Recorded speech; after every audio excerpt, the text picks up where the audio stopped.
otherwise the combination of security, cash and other assets will be given by the transferee company to the transferor company for the purchase for the purchasing the business. Now one more important thing is here, the difference between the purchase consideration and net asset value will be either goodwill or capital reserve. Now what is this? Suppose जो business का value जो है वो 10 रुपए है, ठीक है, 10 रुपए है, और इसने 12 रुपए दिए उसको खरीदने में। तो 10 रुपए का बिजनेस अगर तुम 12 रुपए में खरीद रहे हो तो 2 रुपए क्या है, 2 रुपए जो एक्स्ट्रा पे किया that will be the goodwill. और अगर उल्टा हो गया, 12 रुपए का बिजनेस है और तुम 10 रुपए में खरीद रहे हो, सस्ते में बिजनेस खरीद रहे हो, तो वो 2 रुपए क्या होगा, कैपिटल रिजर्व। समझ में आया? So the difference between the purchase consideration and net asset value will be either goodwill और कैपिटल। तो समझ में आया तुमको? 3 चीजें इंपॉर्टेंट है, 4 चीजें इंपॉर्टेंट है। एक तो सारे एसेट्स और लाइबिलिटीज अगर डिसाइडेड है तो ही जाएंगे, ठीक है। अगर एडजस्टमेंट में दिया है सारे एसेट्स और लाइबिलिटी ट्रांसफरर कंपनी से ट्रांसफरी कंपनी में जाएंगे तो ही रिकॉर्ड करना है। अदरवाइज जितना बोला है उतना ही एसेट लिखना है ट्रांसफरर कंपनी में, और वो भी या तो बुक वैल्यू पे या तो मार्केट वैल्यू पे, जो भी फेयर वैल्यू पे जो भी एडजस्टमेंट में दिया है वैसे। अगेन रिजर्व्स नहीं लिखने हैं, ठीक है। रिजर्व्स में सिर्फ स्टैट्यूटरी रिजर्व जाएगा ट्रांसफरी कंपनी से ट्रांसफरर कंपनी में। Again the purchase consideration will be consist of security, cash और other assets, and again the difference between the purchase consideration and net assets will be either goodwill or capital reserve। तो अभी इसी चीज जो भी मैंने तुमको समझाया उस पे हम लोग प्रॉब्लम करेंगे।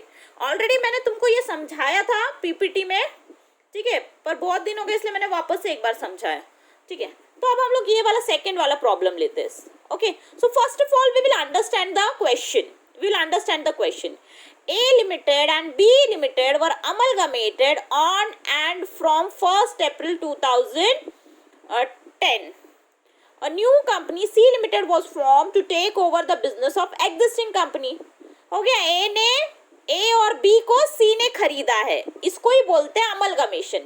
A और B मिलकर नया बिजनेस चला रहे C Limited, जिसको हम ऐसे भी कह सकते हैं A और B को C ने खरीदा।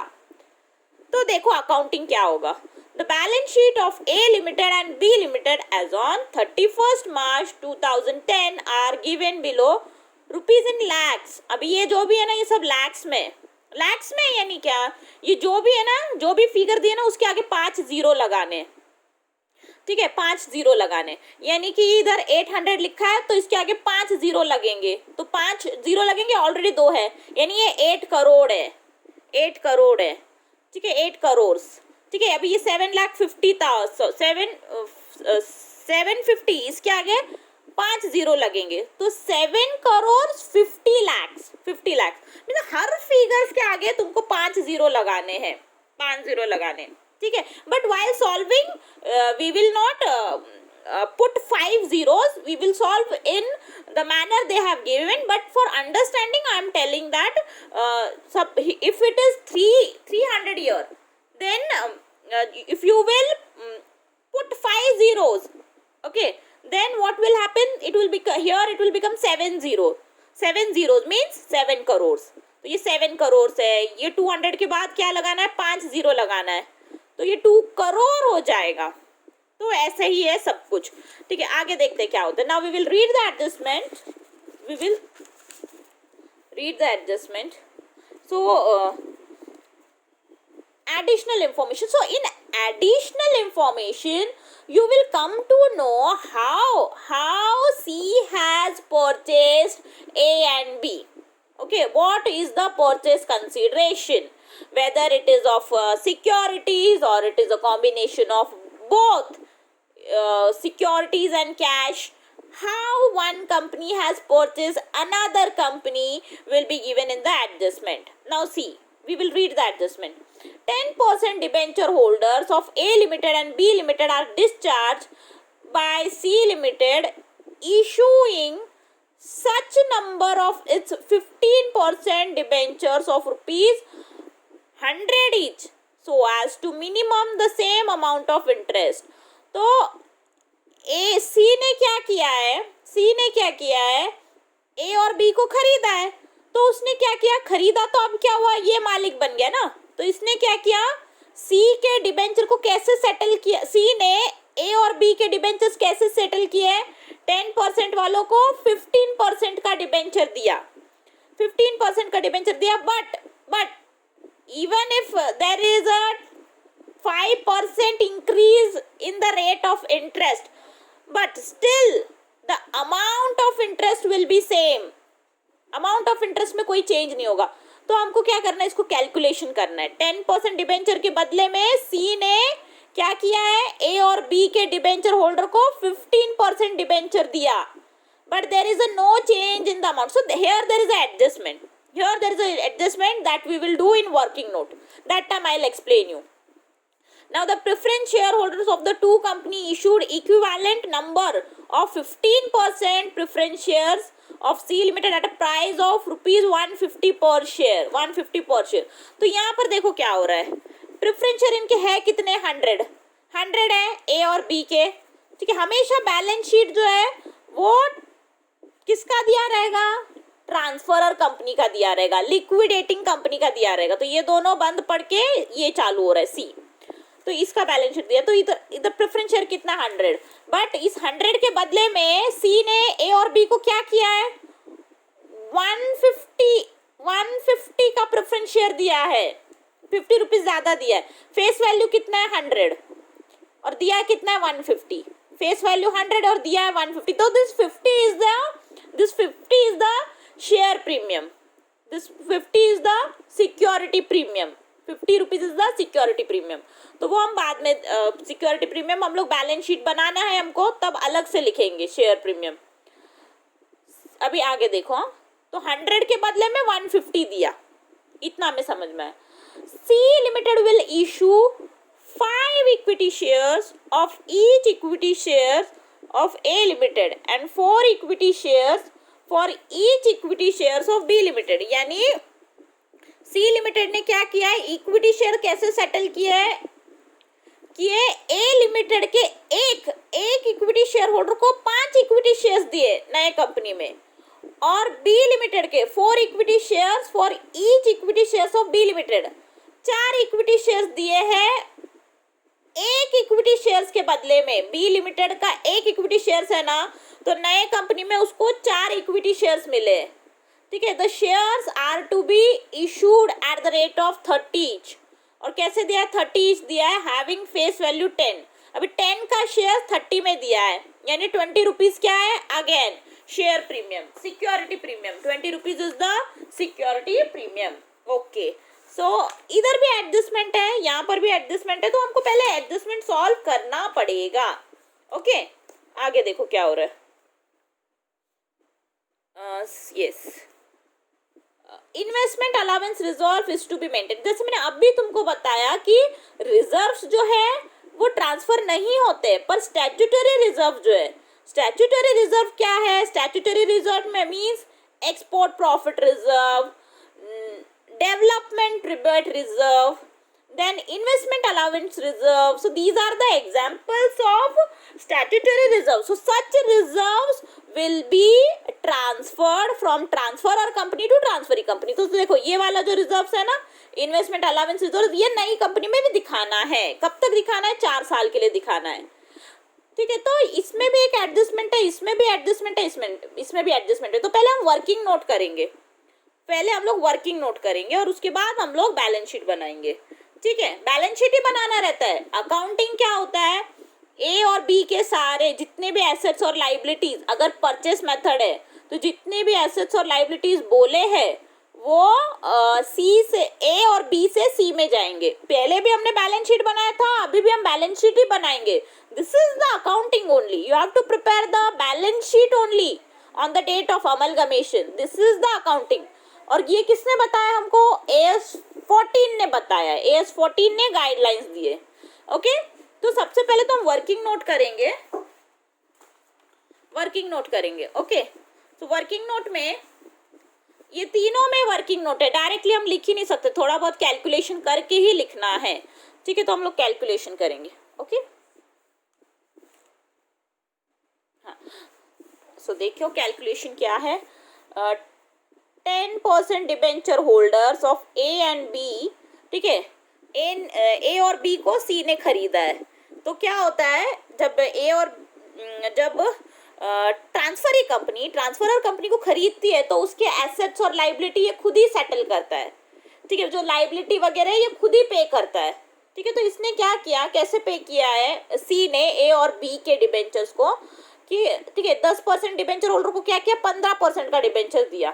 ठीक है, of ₹100 each, so has to maintain the same amount of interest. पर देखो, भले ही 10% से 15% हो गया है, पर जो रेट इंटरेस्ट का अमाउंट सेम रहना चाहिए, तो अब ये कैसे होगा, वो कैलकुलेशन करके मैं बताती हूँ। ठीक है, पहले हम लोग वर्किंग नोट करेंगे।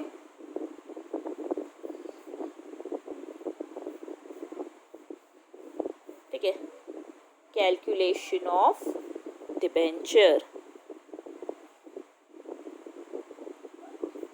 अमाउंट। अभी पहले तो हम निकालेंगे ए लिमिटेड का।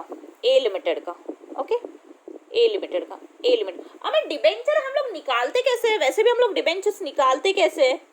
ठीक है, डिबेंचर हम लोग निकालते कैसे, डिबेंचर निकालने का तरीका जो है वो इस तरह का है, देखो। ठीक है, principal amount, interest on debenture कैसे निकालते, क्योंकि इसमें क्या बोला है, interest the same amount of, भले 10% से 15% रेट ऑफ इंटरेस्ट हुआ है, पर जो इंटरेस्ट अमाउंट जो है वो सेम होना चाहिए। यानी पहले हम लोग कितना इंटरेस्ट दे रहे थे, इस 60 पे 10% निकालेंगे तो कितना, ₹6 इंटरेस्ट दे रहे थे। इस 30 पे 10% निकालेंगे यानी ₹3 दे रहे थे, तो 6 का 6 ही रहना चाहिए, 3 का 3 ही रहना चाहिए। भले ही 10 से हम 15% किए हैं, पर जो इंटरेस्ट की अमाउंट है वो सेम होनी चाहिए। मतलब हम लोग जो नंबर ऑफ डिबेंचर्स कम कर देंगे, तो ये कैसे करना है। ठीक है, तो हम लोग नॉर्मली निकालते कैसे है, ठीक है, इंटरेस्ट की अमाउंट निकालते कैसे है, प्रिंसिपल अमाउंट। ठीक है, प्रिंसिपल अमाउंट मैं एक रफ में तुमको बताती हूँ, ऐसे निकालते हैं। प्रिंसिपल अमाउंट ₹60, इसके ऊपर कितना, 10%। ओके, कितना आएगा, ₹6। ठीक है, ₹6 इंटरेस्ट आ रहा है, पर अभी हमें ये 6 का 6 ही रुपये रहना चाहिए। 6 का 6 रुपये रहना चाहिए। ठीक है, मतलब प्रिंसिपल अमाउंट हमको पता नहीं है। ठीक है, रेट ऑफ इंटरेस्ट कितना है, ₹15 है, और हमारा जो आंसर है वो कितना आना चाहिए, हमारा जो आंसर है वो ₹6 ही आना चाहिए। जो हमारा रेट ऑफ इंटरेस्ट है वो ₹6 ही रहना चाहिए। अब हम इसको सॉल्व करेंगे, ₹6 ही रहना चाहिए। तो अब इसको कैसे सॉल्व करेंगे, एक्स की वैल्यू निकालनी है, हमको पता करना है कि इस इतने डिबेंचर्स के लिए, 60 डिबेंचर्स के लिए कितने डिबेंचर्स इशू किए हैं, कैसे इसको सेटल किया है। तो ये लोगों ने क्या किया, घुमा फिरा के दिया है कि 10 का हमने 15% किया, पर इंटरेस्ट की अमाउंट 6 ही रहनी चाहिए। तो ये देखो, 10 का मैंने 15 किया, पर इंटरेस्ट की अमाउंट तो भी 6 ही रहनी चाहिए, और 10% से भी कितना आ रहा है, 6 ही आ रहा है। तो अभी हम इसको सॉल्व करेंगे। ठीक है,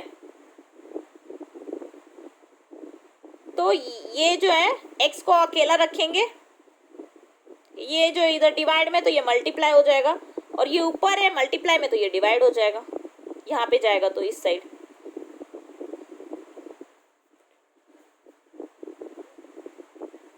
Just solve this. Okay, you just solve it, you will get the answer.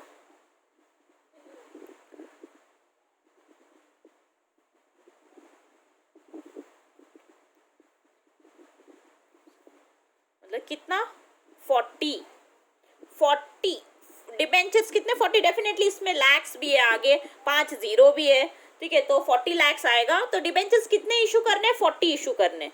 तो 40 इशू करेंगे तो क्या होगा, 15% से अगर तुम इंटरेस्ट निकालने जाओगे तो 6 ही आएगा, समझ आया। तो 40 डिबेंचर की वैल्यू है, ये हमको बाद में काम आएगा। ठीक है, डिबेंचर की वैल्यू कितनी है, 40। अभी हम इसी तरह से बी लिमिटेड का निकालेंगे। तो आपको एक चीज समझ में आई कि अगर इंटरेस्ट रेट सेम रखना है, interest amount, sorry rate of interest अलग है, इंटरेस्ट का अमाउंट अगर सेम लिखना है, रखना है, तो प्रिंसिपल निकालना पड़ता है, प्रिंसिपल निकालना पड़ता है। तो similarly we will calculate for B Limited. For B Limited how much it is, again let the principal be x, इसका भी 15/100 ही होना चाहिए। पर अभी इसका कितना आना चाहिए, 30% से जितना, सॉरी 30 पे जितना इंटरेस्ट आ रहा है, 30 पे कितना इंटरेस्ट आ रहा है, 3 रुपए आ रहा है ना, 3 यानी वो 3 लाख। ठीक है, 3 आ रहा है तो 3 ही आना चाहिए, 3 ही आना चाहिए, इसमें कोई चेंज नहीं होना चाहिए। ठीक है, तो मतलब कितना डिबेंचर दिया होगा जिससे कि रेट ऑफ इंटरेस्ट 15% दो, तो भी 3 रुपए इंटरेस्ट आ रहा है, पहले जितना ही आ रहा है, 10% के हिसाब से आ रहा है। तो प्रिंसिपल अमाउंट निकालेंगे। Then again you have to find out the value of x. So 3 into 100 divided by 15.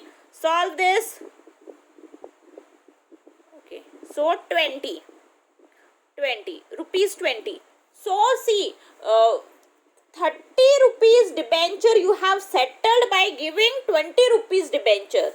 30 rupees को कैसे सेटल किया है, 20 rupees देके, 20 rupees पर 10 के बदले में 15% इंटरेस्ट दिया, तो यहाँ पे फायदा हो रहा है। ठीक है, 10 के बदले में 15% इंटरेस्ट है, और कैसे किया है, 30 रुपीज के डिबेंचर जो है वो 20 रुपीज दे के सेटल किया। तो ओके, बाद में हमको ये काम में आएगा। आगे देखो आगे क्या हो रहा है, आगे एक और इक्विटी शेयर्स में भी, प्रेफरेंस शेयर्स में भी क्या है, एडजस्टमेंट है। ठीक है, calculation of second adjustment, second working no, calculation of preference shares, preference share capital okay, preference share capital.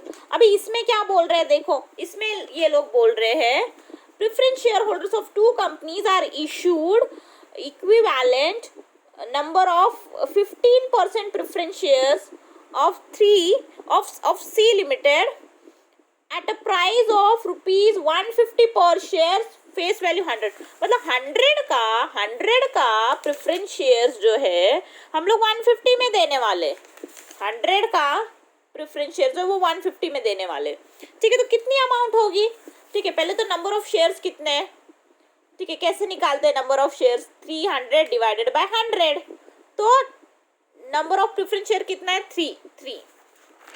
सबसे पहले ए लिमिटेड का निकालेंगे, ए लिमिटेड का। ठीक है, ए लिमिटेड के number of preference shares, A limited के number of preference shares, number of preference shares कितने ए लिमिटेड के, 300 divided by 100 rupees 3, number of preference share ₹3 per share, एक शेयर कितने में पड़ रहा है, 3 रुपीज में। Okay, so total amount, total preference share capital, A का टोटल प्रेफरेंस शेयर कैपिटल कितना आएगा, ₹3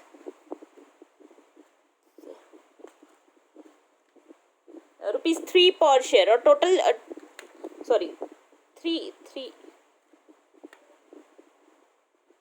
this is per share, number of preference share is 3 sorry, number of preference share is 3, number of preference share is 3, number of preference shares निकालना है ना, 3 आएगा। कैसे आएगा ये देखो, 300 divided by 100, 300 divided by 100, so the answer is 3, the number of shares are 3. Okay, the total preference share capital amount is how much, 3 shares into rupees, 3 shares into rupees 150, 3 shares into rupees 150, so the total amount is rupees 450, समझ में, total preference share amount is 450, 3 shares into ₹150 per share, ₹150 per share.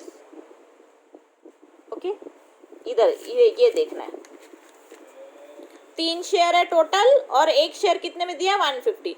ठीक है, अभी इसी तरह से हम B का निकालेंगे, बी लिमिटेड का निकालेंगे। बी लिमिटेड के पहले नंबर ऑफ शेयर्स कितने, तब जब भी इतने का शेयर इतने में दिया आ रहा है तो सबसे पहले तुमको क्या करना होता है, number of preference shares, number of preference shares निकालने। तो बी लिमिटेड के नंबर ऑफ प्रेफरेंस शेयर्स कितने हैं, नंबर ऑफ प्रेफरेंस शेयर्स कितने हैं बी लिमिटेड के, 200 डिवाइडेड बाय 100, यानी 200 divided by 100, number of preference shares are 2। तो वो कैसे दिया है, टोटल प्रेफरेंस शेयर कैपिटल कितना हो गया बी का, preference share capital of B is equals to two preference shares into ₹150। Okay, यानी टोटल कितना आएगा, 300 का प्रेफरेंस शेयर्स है। डेफिनेटली इसके आगे 5 जीरो भी लगेंगे तो वो 3 करोड़ हो जाएंगे। आई बात समझ में, 3 करोड़ हो जाएंगे, तो वो भी ध्यान रखना है। पर मैं इधर अंडरस्टैंडिंग के लिए 3 बोल रही हूँ। तो समझ में आया, इतना दिया है। यानी कैसे किया इन लोगों ने, 300 के बदले में क्या किया है, 300 के बदले में क्या किया, 450 दिया नए कंपनी में। ए और बी के, ए के प्रेफरेंस शेयर होल्डर को 300 के बदले में 450 मिल रहा है, और यहाँ पे 200 के बदले में क्या मिल रहा है, 200 के बदले में कितना दे रहा है, 300 दे रहे हैं।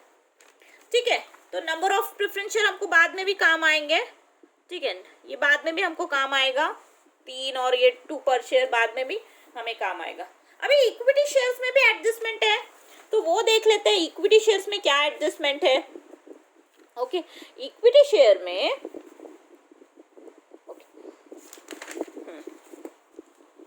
देखो सीधे से एडजस्टमेंट दिया नहीं है, घुमा फिरा के दिया है।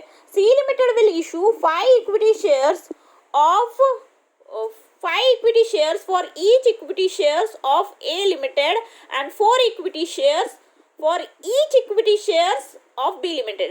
यानी अगर A के पास एक शेयर है तो वह C में जब जाएगा तब उसको 5 शेयर्स मिलेंगे, एक के बदले में 5 शेयर्स मिलेंगे। और जब ऐसी डील होती है then only the company get ready, the share holder get ready to become a equity share holder of new company. तो here the deal is for one equity share the equity shareholders will get 5 equity shares in new company, and similarly here also for 4 equity shares, for 1 equity shares B Limited's equity shareholders will get 4 equity shares for 1 equity shares in B Limited। ठीक है, जब नए company में जाएंगे ना तो B के equity share holders को एक इक्विटी शेयर के बदले में 4 इक्विटी शेयर्स मिलेंगे जब वो सी में जाएंगे। तो अभी हम इसको कैलकुलेट करके देखते हैं कि फिर एग्जैक्ट कितने शेयर्स मिलने वाले हैं, टोटल कितने शेयर्स मिलने वाले हैं। Now calculation, third working note, calculation of equity share capital, calculation of equity share capital, equity share capital. Okay, calculation of equity share capital. तो इक्विटी शेयर कैपिटल कैसे निकालेंगे, पहले तो सबसे पहले हम ए लिमिटेड का निकालते हैं, ए लिमिटेड का। सो ए लिमिटेड का for one equity shares in A limited, okay, for 1 equity shares in A Limited, the equity shareholders of A Limited will get, in C Limited, equity shareholders of A Limited will get 5 equity shares, 5 equity shares। यानी एक equity shares है तो तुमको नए company में 5 equity shares मिल रहे हैं। यहाँ के शेयर होल्डर्स भी वहां जा रहे हैं, यहाँ के इक्विटी शेयर होल्डर्स भी वहां पे जा रहे हैं, पर कैसे जब जा रहे हैं तो उनको एक के बदले में उधर 5 इक्विटी शेयर्स मिलेंगे। तो अभी टोटल है कितने, एक के बदले में 5 मिल रहे हैं, पर टोटल है कितने, total number of equity shares कितने हैं, 800 डिवाइडेड बाय 100, 8 है। ठीक है, तो 8 इक्विटी शेयर्स के बदले में कितने शेयर्स मिलेंगे? ठीक है, cross multiply, you will get the answer. एक के बदले में 5 मिल रहे, तो 8 है हमारे पास, तो 8 के बदले में कितने मिलेंगे? तो cross multiply, you will get the answer that total number of shares which you will gate. ये यहाँ पर चला जाएगा 8 इंटू 5 और ये नीचे आ जाएगा 1, तो 8 5 40 इक्विटी शेयर्स मिलेंगे। 40 इक्विटी शेयर्स मिलेंगे किसको? 8 इक्विटी शेयर्स के बदले में 40 इक्विटी शेयर्स मिलेंगे एक इक्विटी शेयर होल्डर को सी लिमिटेड में। 40 इक्विटी शेयर अभी कितने में मिलेंगे? ठीक है, पैसा भी तो देखना है, पैसे कैसे मिल रहे हैं? 40 इक्विटी शेयर्स तो मिल रहे हैं, पर इक्विटी शेयर कितना मिल रहा है? सो sorry, this is the question. Okay, so C Limited will issue 5 equity shares for each equity shares of A Limited and 4 equity shares for each equity shares of B Limited. The shares are to be issued at the rate of ₹30 each, having a face value 10. यानी 10 रुपए का share 30 में मिलेगा उनको, 10 रुपए वाला share उनको 30 में इशू कर रहा है, यानी 20 क्या होगा? Security premium, security premium. ठीक है, तो यहाँ पर हम लोग ऐसे लिखेंगे। ठीक है, टोटल कितना होगा? टोटल इक्विटी शेयर कैपिटल, ठीक है, इस तरह से होगा। इक्विटी 40 इक्विटी शेयर्स ऑफ इतने टोटल, और कितना मिल रहा है पर शेयर? ₹30 ईच, यानी टोटल कितना मिल रहा है? 1200 मिलेगा। 1200 का इन्वेस्टमेंट हो जाएगा। 40 इक्विटी शेयर्स पे 30 यानी 1200। और यहाँ पर कितना है उनका? यहाँ पर उधर वैल्यू सिर्फ 800 है, पर नए कंपनी में वो नए कंपनी 1200 दे रही है उनको नए कंपनी में जाने से, तो खुशी से इक्विटी शेयर होल्डर्स रेडी हो जाएंगे। Okay, so next now similarly we will calculate for, ये तो किसका हो गया? ये हो गया ए लिमिटेड का। ठीक है, now we will calculate for B Limited का। बी लिमिटेड के लिए भी निकालना है ना इक्विटी शेयर कैपिटल। तो बी लिमिटेड का क्या हाल है देखते हैं। बी लिमिटेड का क्या हाल है? बी लिमिटेड को एक इक्विटी शेयर के बदले में 4 इक्विटी शेयर्स मिल रहे हैं। ठीक है, for 1 equity share B Limited equity share holders will get 4 equity shares in C Limited. So similarly, by cross multiplying you can calculate the number of shares to be acquired in C Limited by B Limited equity shareholder. For 1 the equity shareholder will get 4 equity shares, एक share के बदले में 4 मिलेंगे। तो total है कितना इसका? Total share है कितने शेयर? ठीक है, कितने? देखो, ठीक है 7.5। ठीक है, 750 डिवाइडेड बाय 100 करेंगे, टोटल है 7.55। ओके, 7.5 के बदले में कितने मिलेंगे? एक के बदले में 4 मिल रहे हैं, तो 7.5 के बदले में कितने मिलेंगे? ठीक है, 750 डिवाइडेड बाय 100 करेंगे तो you will get the number of shares. Number of shares are in ratio. Okay, so cross multiply this. So you will get the total number of shares to be acquired in C Limited. ठीक है, कितना आएगा? 30 shares मिल रहे हैं। देखो 30 shares मिल रहे हैं। यहाँ पे अगर तुम्हारे पास 7.5 शेयर है तो इन C Limited you will get the 30 shares and the value per share is ₹30। ठीक है, 30 equity shares of ₹30 each। 30 में ही मिलने वाला है। देखो इधर दिया है ना क्वेश्चन में। ठीक है, their shares are to be issued at the rate of ₹30 each। 30 each, yes। So 30 equity shares of ₹30 each is equals to, तो इसको सॉल्व करेंगे कितना आएगा? 30 into 30 यानी टोटल 900 के इक्विटी शेयर्स मिलेंगे बी लिमिटेड को सी लिमिटेड में। और इधर कितना है? 900 का मिल रहा है, और यहाँ पे कितना है? 750। So see, there is a benefit of 150. So definitely the equity shareholder get ready to purchase the shares of C Limited, to acquire the shares of C Limited. So now we have considered all the adjustment. Okay, we have done the working note. Now we will solve the problem. Working note किया, क्योंकि working note में सीधे से नहीं दिया था shares debentures, तो हम लोगों ने क्या किया, वर्किंग नोट किया. Now what we will do, we will okay, now we will solve the problem. Okay. So first step, again in working note only you have to solve the problem. Now we will calculate the first step. अगर question सीधे से दिया रहता तो direct हम इसी step से solve करते. तो first step is calculation of purchase consideration. Purchase consideration means the price at which C Limited has purchased A and B. तो कैसे खरीदा? So from where you will get this?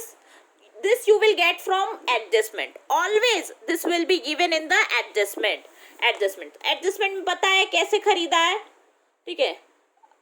ये हमेशा एडजस्टमेंट पढ़ना है परचेस कंसिडरेशन निकालने के लिए. So debenture holders are discharge by C Limited issuing a number of, तो ये डिस्चार्ज बोला है, ये नहीं लेना, इशूड जो है ना वो लेना है. तो preference share holders of the two companies are issued. हाँ, प्रेफरेंस शेयर दे के सी ने ए और बी को खरीदा. और क्या किया है, इक्विटी शेयर्स ऑफ ईच, ठीक है. C Limited will issue 5 equity shares, मतलब सी लिमिटेड ने ए और बी को इक्विटी शेयर्स दे के खरीदा है. तो this is not related with the purchase consideration. So by issuing preference shares and equity shares, C Limited has purchased the A and B. So that will come. So equity shares and preference share will come in purchase consideration. Okay, तो हम कैसे लिखेंगे, देखो उसका लिखने का तरीका है. A limited, B limited, again everything is in lakhs, that I will write it later on. A limited, B limited. Okay, preference shares कैसे दिया है, प्रेफरेंस शेयर कैसे दिया, हमने ऑलरेडी कैलकुलेट किया है, इधर कैलकुलेट किया है. कितना दिया है, प्रेफरेंस शेयर कैपिटल ए का है 450. So right here 450. Already we have calculated, directly take that amount. How much is B's preference share capital, 300. So right that 300 here, ठीक है. तो प्रेफरेंस शेयर्स और इक्विटी शेयर्स देके खरीदा. Always you will get the purchase consideration from adjustment.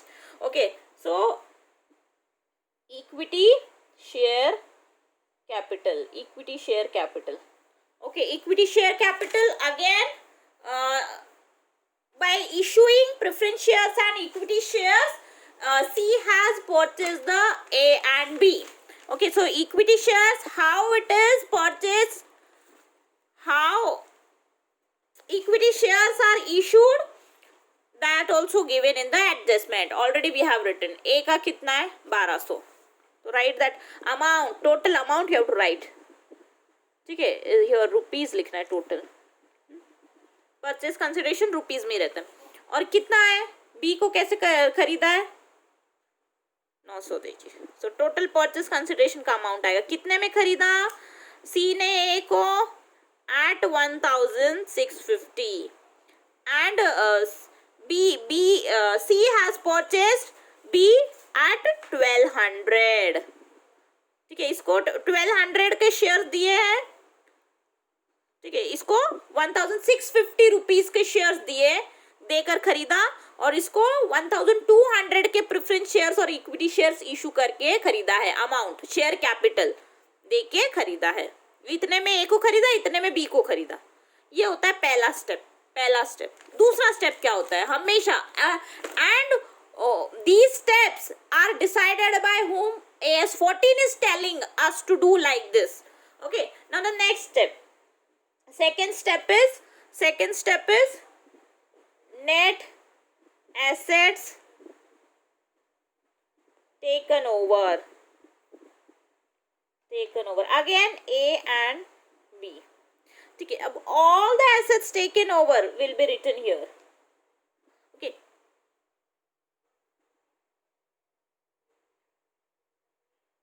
assets taken over. कौन से assets लिए?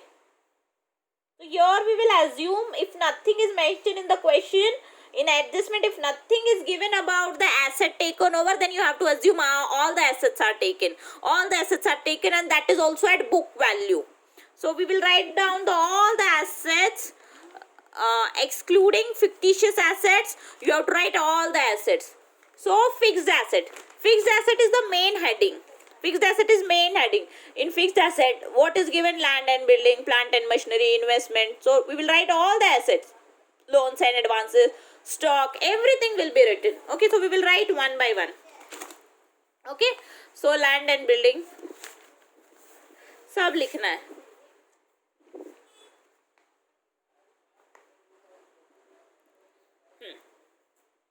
फटाफट लिखते हैं land and building. Okay, land and building, how much it is? 550. Yes. And here B का कितना है? 400. Plant and machinery. Plant and machinery 350. It is given in the question. I am writing this only. 350 and 250. Okay. Investment 150, 50. ये सब asset जा रहे हैं कहाँ से? ए और बी से सी में जा रहे हैं. 150 to 50. Okay, if nothing is mentioned in the adjustment, directly you can write all the assets one by one, and that is also at book value. ठीक है. Now current asset, loans and ये heading है, ये heading है. current asset जैसे fix asset था, current asset, तो इसके अंदर क्या आएगा? stock. Stock, yes, right here. Stock 350 and 250. 350, 250. Okay, next is sundry debtors. ठीक है. बिल्स रिसीवेबल, कैश, ये पूरा का पूरा वैसे का वैसे ही लिखना है. We are finding the net asset taken over. कौन से एसेट और कौन से लाइबिलिटी लेके गए वो हम देख रहे. Sundry debtors, the value is 250, same as given in the question. Okay, next bills receivable 50, and here it is 50. Yes, and cash and bank. Okay, ये इसको मैंने ऐसे लिखती हूँ. Cash and bank, definitely it is in rupees. Cash and bank 300 and 200. We will do the total of this. Total करो अब इसका. Total asset कितने ले गए वो समझेगा. कितना, इसको टोटल करो, देखो कितना आता है, करके देखो. So here you will get 2000 and do the total of this. 400, 250, 50.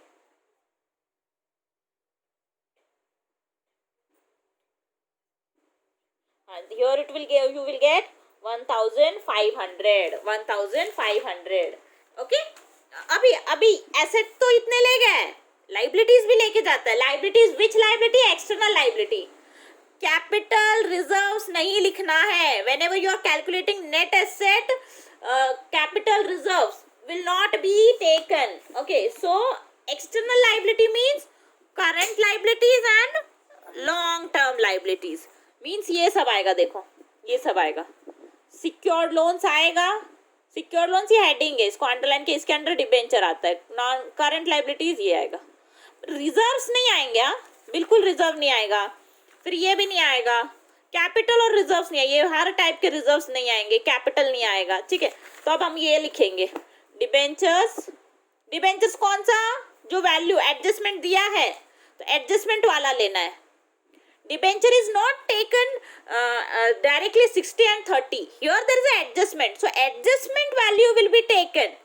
If in adjustment the value of any asset and liability is given, then that adjustment value will be taken. In case of sundry debtors, there was no any adjustment, so we have taken this. But in case of debenture, there is a adjustment, so we will take the adjustment value which we have calculated in working note. We will take that. Okay, so now here in case of current liabilities, there is no adjustment, so directly we will write this. Okay, so now we will write these three liabilities. Okay, see, we will see the liabilities taken over, that will be deducted, less liabilities taken over. Liabilities taken over. Okay, see how it will come. Okay, same वैसे ही ए और B का, suppose यहाँ ए है, यहाँ B लिखना है, ठीक है. डिबेंचर्स, तो इन debentures see whether there is adjustment. Yes, there is adjustment. So adjustment में क्या हमने एडजस्टमेंट सॉल्व किया है. डिबेंचर का क्या हाल है. हाँ, इसका 40 है, इसको 40 है प्रिंसिपल अमाउंट और इसका 20 है, तो वो लेंगे 40 और 20. That will be written. अगर एडजस्टमेंट नहीं होता, suppose if there is no any adjustment, so this amount will be taken 60 and 30. But since there is a adjustment, okay, so we will take adjustment value, that is 40 and 20. Okay, so write here 40 and 20. Here it will be 40 and here it will be 20. Okay, but now all other liabilities, there is only one long term liability, non current liability. Okay, that is debenture. External non current liability is only debenture. And now we will write down the sundry creditors as it is, bills payable as it is.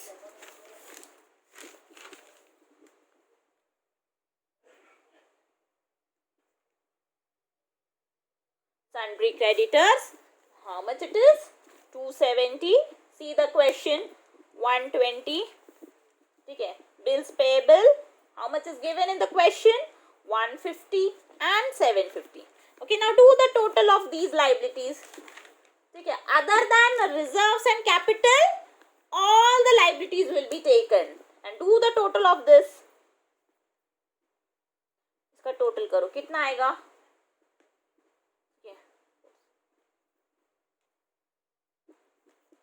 210. इतना आया total liabilities taken over. Now we have to calculate the net asset taken over. Net asset taken over. Taken over. So net asset taken over किसका, दोनों का ही निकालना है, ए और B का. वो कैसे आता है net asset taken over. Net asset taken over मान लो ये है तुम्हारा फर्स्ट स्टेप. ठीक है, ये कितना आया, 2000 और 150, और ये कितना आया लाइबिलिटीज टेकन ओवर, ये सेकेंड.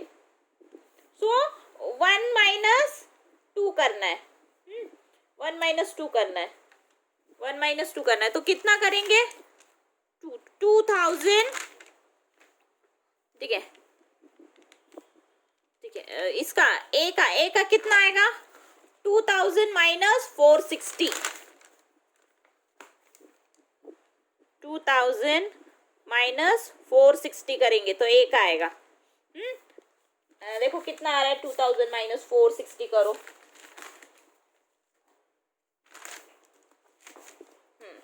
तो आएगा इसका 1540, 1540 और इसका कितना आएगा, ए का हो गया इतना. अभी मैं बी का निकालते हैं. ठीक है, बी का 1 - 2 करेंगे तो बी का नेट एसेट टेकन ओवर कितना आएगा. Actually, I have made the mistake while writing. तो B का आएगा, B का कितना आएगा, B का नेट एसेट टेकन ओवर है, देखो 1500 माइनस 210. 10 कितना आ रहा है B का आएगा, ये दोनों माइनस करो. 1500 210 यानी 1290 आएगा बी का. तो ये है ए का इतना आएगा, बी का इतना आएगा, 1290। इसका मतलब क्या है, this much was as asset and this much was as liability. तो इतना एसेट उसने लिया पर उसमें से इतना लाइबिलिटी था ना, तो उसके हाथ कितना लगा, सी के हाथ कितना लगा, 1540।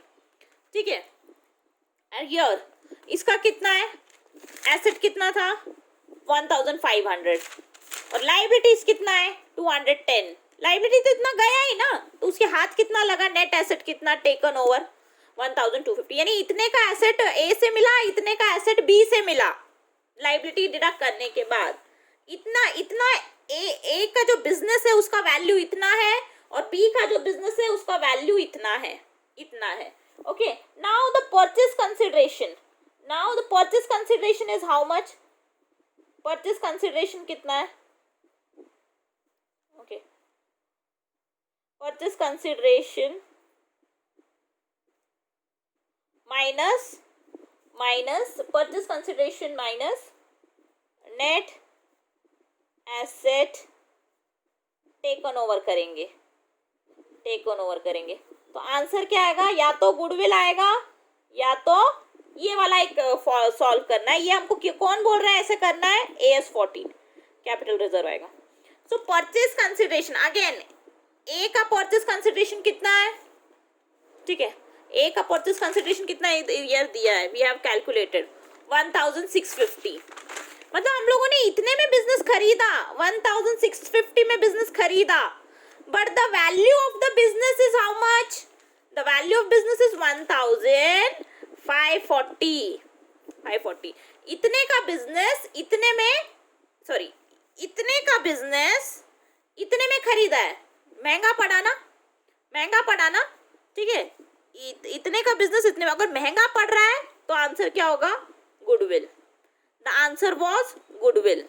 ठीक है, कितना कितने में पड़ रहा है, कितना महंगा पड़ा, 110 रुपये ज्यादा दिया, इतना था बिजनेस था उसको इतना दिया, इतने की चीज इतने में खरीदी, 110 महंगा पड़ा, वो क्या है, उसको कहते हैं goodwill. And goodwill will come in balance sheet on asset side, on asset side. 110 is the goodwill. Now it was the 110 loss, so that's why it is goodwill. Now see the in case of B what has happened, how much is paid, C has paid 1200 to B, but the value of B's business is how much, 1290।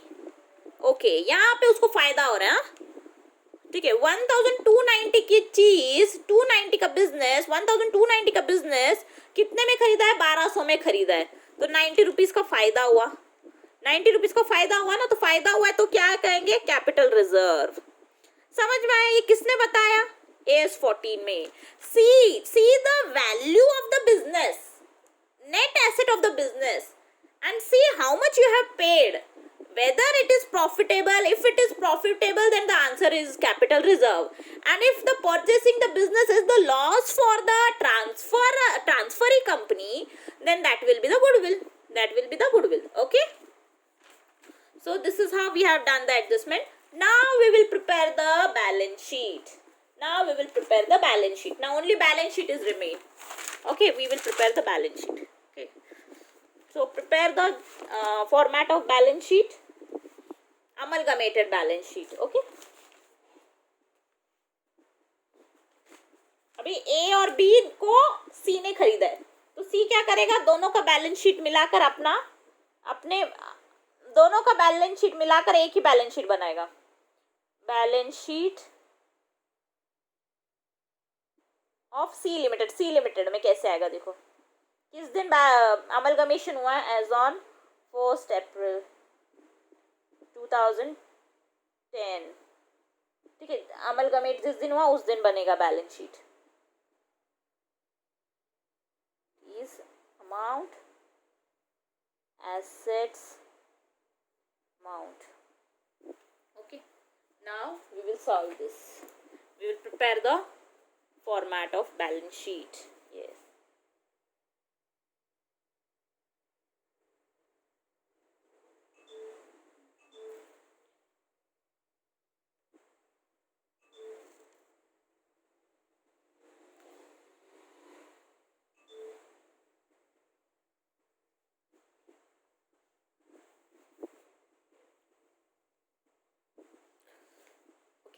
So one by one you have to write down all the assets and liabilities. Okay.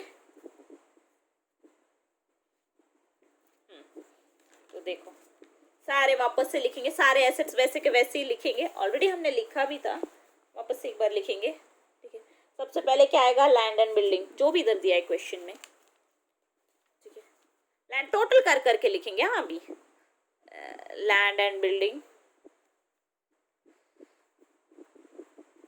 तो 550 plus 400, ठीक है, तो कितना आएगा 950। Definitely it is in lakhs, so write here rupees in lakhs. Everywhere you have to write this without forgetting. And then actually this is the fixed asset, so write here fixed asset, fixed asset, non-current assets. Okay, so this is a fixed asset. Okay, this is a fixed asset. उसके अंदर plant, land and building, then plant and machinery, plant and machinery का total करेंगे तो plant and machinery कितना है 350 plus 250, तो इधर आएगा 600, 350 प्लस 250 तो 600 आएगा। ठीक है, then investment, investment is how much, investment is 150 plus 250, 150 plus 50 कितना 250, sorry 200, 150 plus 50 means 200 investment. Okay, now before proceeding towards the current asset, ठीक है, there is a goodwill in adjustment, goodwill या फिर capital, दोनों में से कुछ रहेगा, तो goodwill है तो वो goodwill यहाँ लिखेंगे, goodwill 110. Okay, now we will write down the current assets. Okay, current assets.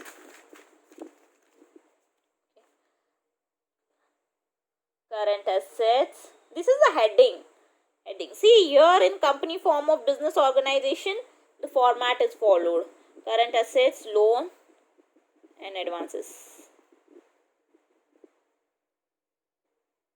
Actually the format is different, it is a vertical format, but in this question it is given the horizontal, so for understanding we will solve by this manner only. For understanding we will solve by this manner only.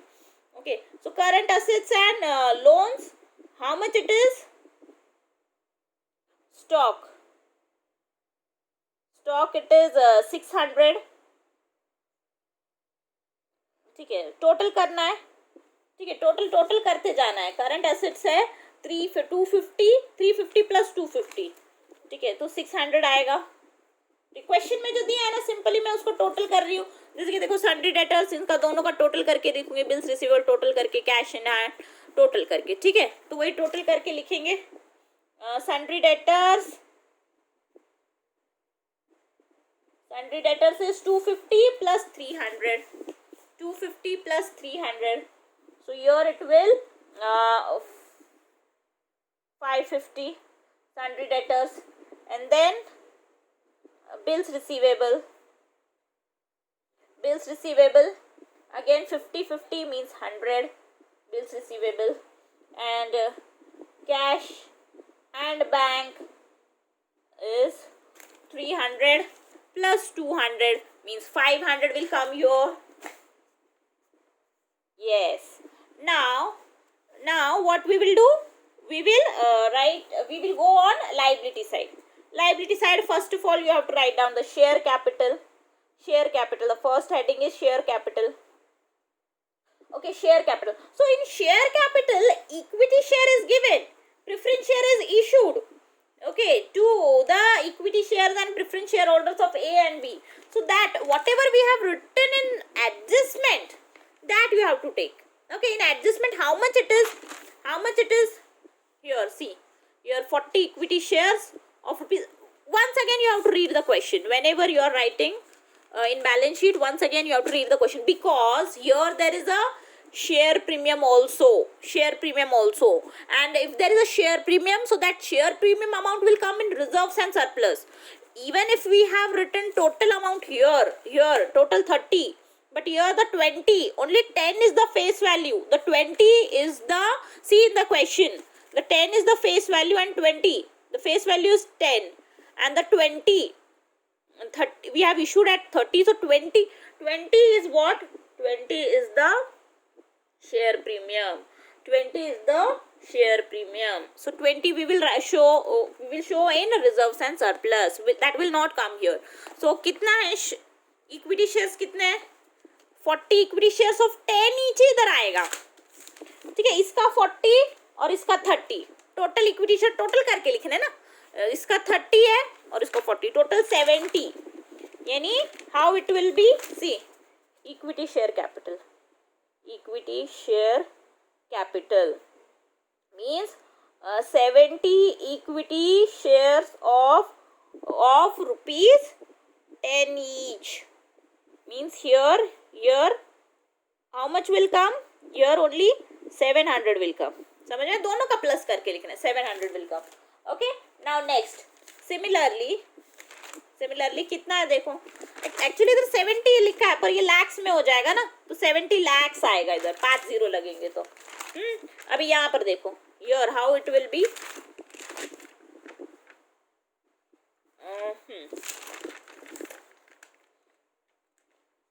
yes, preference share. Now write down the preference share capital. Preference share capital कितना है? Similarly write down the total preference share. Here it is 3 and here it is 2. But the face value is 100. 50 will be the security premium. Okay, see here the face value is 100. Preference share का face value है 100. और तो 100 ही दिखाएंगे ना, तुमको तो पता है. यहाँ पर जब whenever you are writing the equity share capital, preference share capital, here the face value will be written. Okay, so total preference shares are 3 and here it is 2. So 3 plus 2 5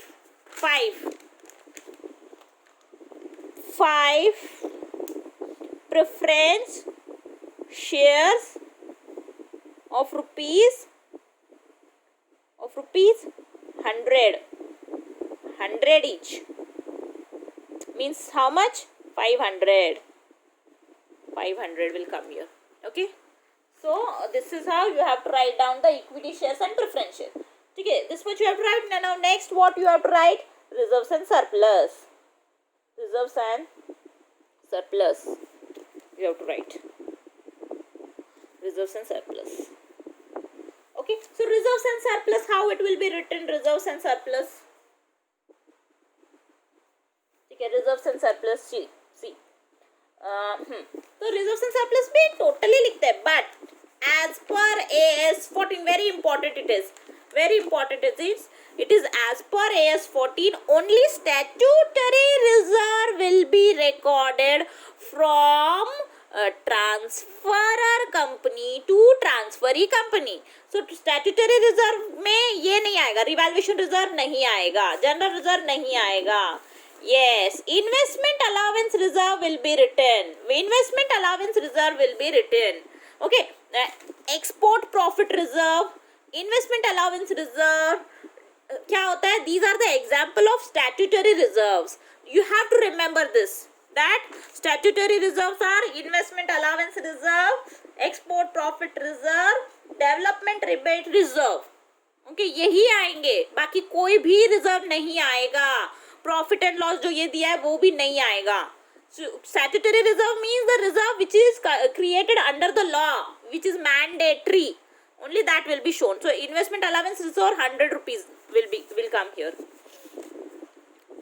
Investment, दोनों का total करके लिखना है. जो भी item है सब total करके ही लिखना है. Investment allowance reserve, how much it is? 50-50 100. दोनों का 50-50 100 आएगा. Okay, next is what? Okay, अभी प्रॉफिट एंड लॉस यहाँ पर नहीं आएगा.